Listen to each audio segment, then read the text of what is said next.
આજની દુનિયા જ્યાં ઘરમાં બધાને મોબાઈલનો સાથ તો છે, પણ એક બાળક રમવા માટે, વાત કરવા માટે, પ્રેમ માટે તરસે છે. મોબાઈલમાં વ્યસ્ત પરિવાર અને એકલું બાળક આજની સચ્ચાઈ શું શીખવે છે?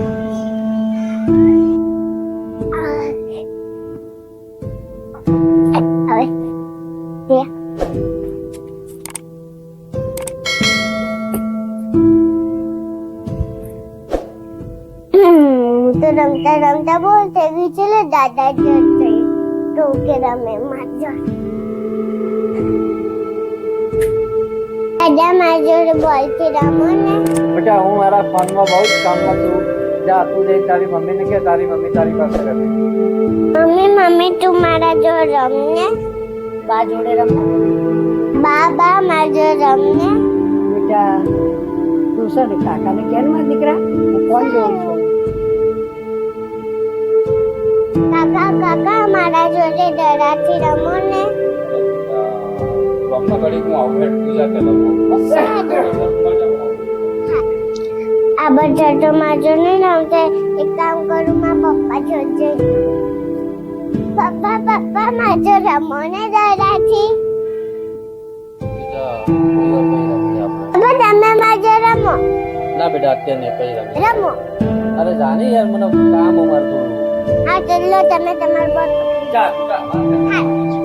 આ છે આજની પરિસ્થિતિ, આ છે આજની દુનિયા. મોબાઈલમાં વ્યસ્ત પરિવાર, એટલો વ્યસ્ત, અને એક બાળક, એકલું બાળક. માજો તો કોઈ નહીં રમતું.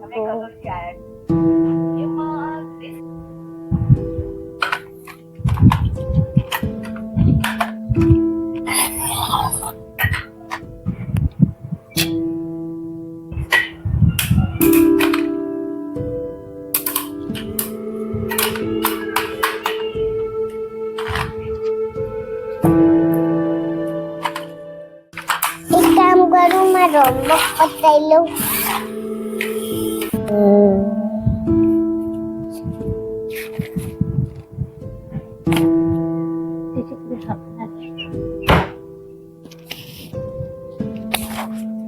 મને હોમવર્ક કરાય?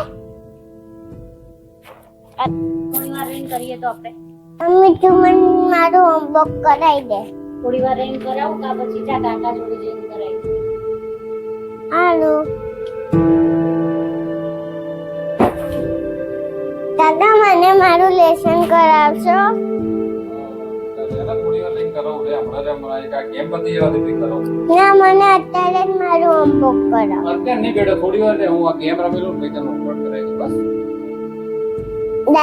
દાદા મને મારું લેસન કરાવી દેશો? અરે બેટા હું મારે ફોનમાં બહુ જ કામ છે. તો જો અત્યારે તારી મમ્મીને કે તને લેસન કરાવે છે. સારું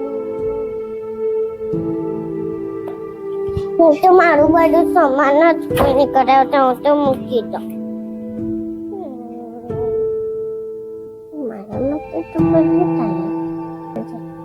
કોઈ રમાતા નહીં, કોઈ ભણાવતા નહીં તો કોઈ વાંધો નહીં, પણ બધા જોડે બેસીને તો વાતો કરાય ને. બધા ફોન મૂકી દે નકર હું જૂઠ બનાવીને લઈ લઈશ ફોન. અરે બેટા ઓહો કાવ્યા सबके फोन मैंने तो ले लिए. चलो બધા બેસીને વાતો કરીએ. ઓકે બોલો. કોઈ માં રમતું નહીં કે મને લેસન નહીં કરાવતું તો કોઈ વાંધો નહીં, પણ માં જો રમવાનું તો છે તો રમતા નહીં ને એટલે મેં બધાના ફોન લઈ લીધા. ઓહો કાવ્યા એવું છે આજે તારી વાત મને એકદમ હૃદય સ્પર્શી લાગી. તો આજથી હવે અમે અમારા ફોનને ત્યજીને તારી સાથે સમય આપીશું અને તારી સાથે રમીશું અને તને પણ લેસન કરાવીશું. ઓકે ઓકે ચલો આજે બધા સાથે બેસીને ચા પીએ.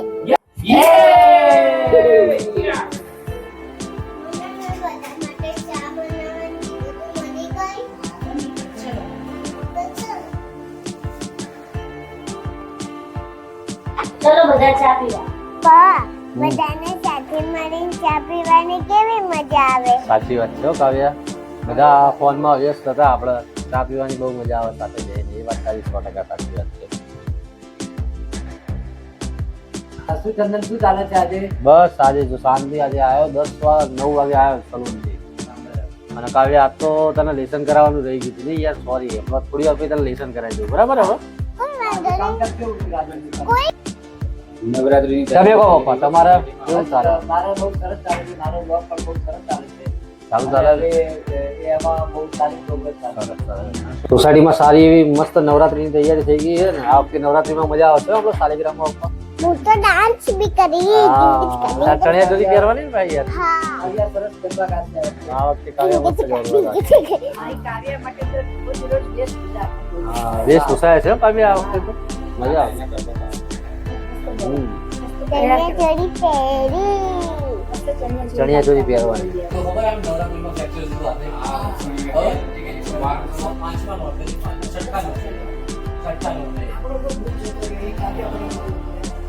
અને હું પણ એકદમ confused થઈ ગયો તો કાલે પણ.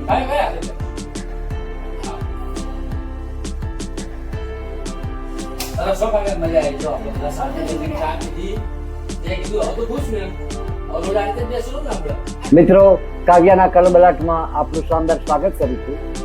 અને આજનો અમારો કાવ્યાનો વિડીયો એ સંદેશ આપી જાય છે કે આજના જમાનામાં આ મોબાઈલનો જે વળગાડ છે, મોબાઈલનું જે વ્યસ્ત જીવન છે, એમાંથી બાળકોનું શિક્ષણ ભૂલાઈ રહ્યું છે, બાળકોની રમતો રમવાની ભૂલાઈ રહી છે.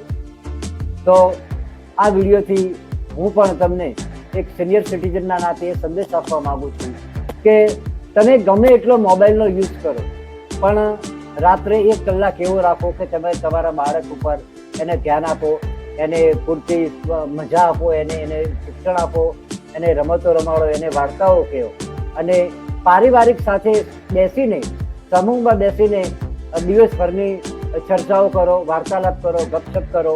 એવી રીતે પરિવારનો આનંદ તમે સાથે બેસીને માણો, એ પણ એક બહુ મોટી વાત છે. આ મોબાઈલ આપણું આ બધું છીનવી રહ્યો છે. તો મારો એક આવો શુભ સંદેશ છે કે મોબાઈલથી માત્ર વધારે નહીં, 24 કલાકમાંથી 1 કલાક તમે તમારા પરિવાર માટે આપો. અસ્તુ. રમણભાઈ લીંબાચિયા. કાવ્યા, તો આ વિડીયો બાબતે તારું શું કહેવું છે? આ ચેનલને લાઈક, શેર, સબસ્ક્રાઇબ. ઓકે.